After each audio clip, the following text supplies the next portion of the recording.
The wannabe Khalifa wanted to annihilate Kurds and dethrone Bashar al-Assad at any cost. Turkey, like many other regional and Western nations, wished to obliterate Syria as if there was no tomorrow. But when Russia came to the aid of its old ally in September 2015, the tides turned in Assad's favor.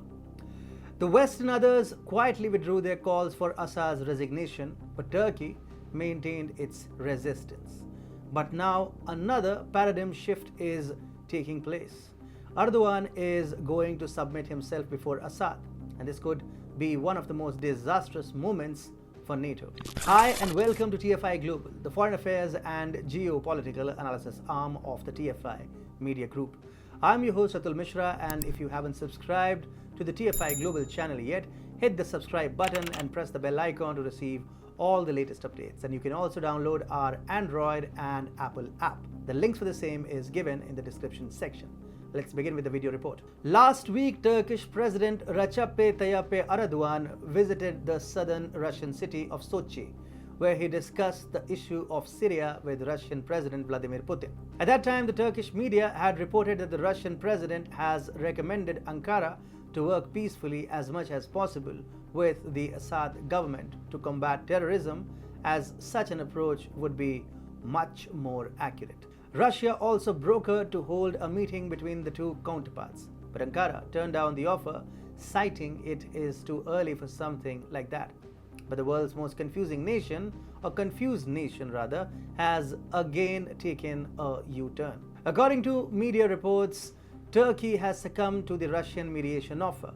The leaders of Turkey and Syria, Recep Tayyip Erdogan and Bashar al-Assad, would be holding telephone talks for the first time since their dispute surfaced. It is important to note here that this is the same Turkey that had recently vowed to invade northern Syria. Now that's a significant U-turn following the declaration by the Syrian Kurdish forces that they are willing to work with Syrian forces to resist Turkey.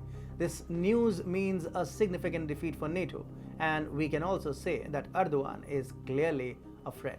A month ago, Turkey proclaimed out loud about its possible military action in the northern Syria region, which is considered the last held bastion of Ankara on the Syrian soil.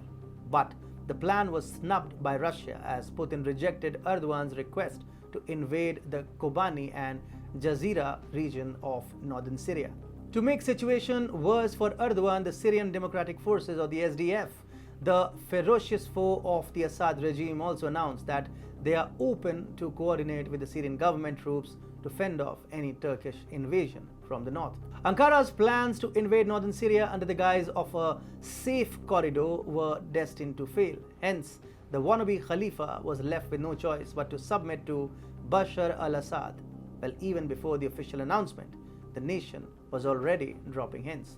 Last month, Turkey's top diplomat Mevlut Cavusoglu hinted that his country is prepared to work alongside Damascus against the Kurdish militants, as Turkey was willing to give all kinds of political support for the work of the Syrian regime in this regard. Erdogan talking about peace with Assad was something that nobody would have even dreamed about. But it's soon to become a reality, and this means that NATO's one and only goal in the Middle East of remaining dominant within Syria with the help of Turkey will also fail. When it comes to making some quick bucks, Turkey would do anything for it, even if it means offending its own allies.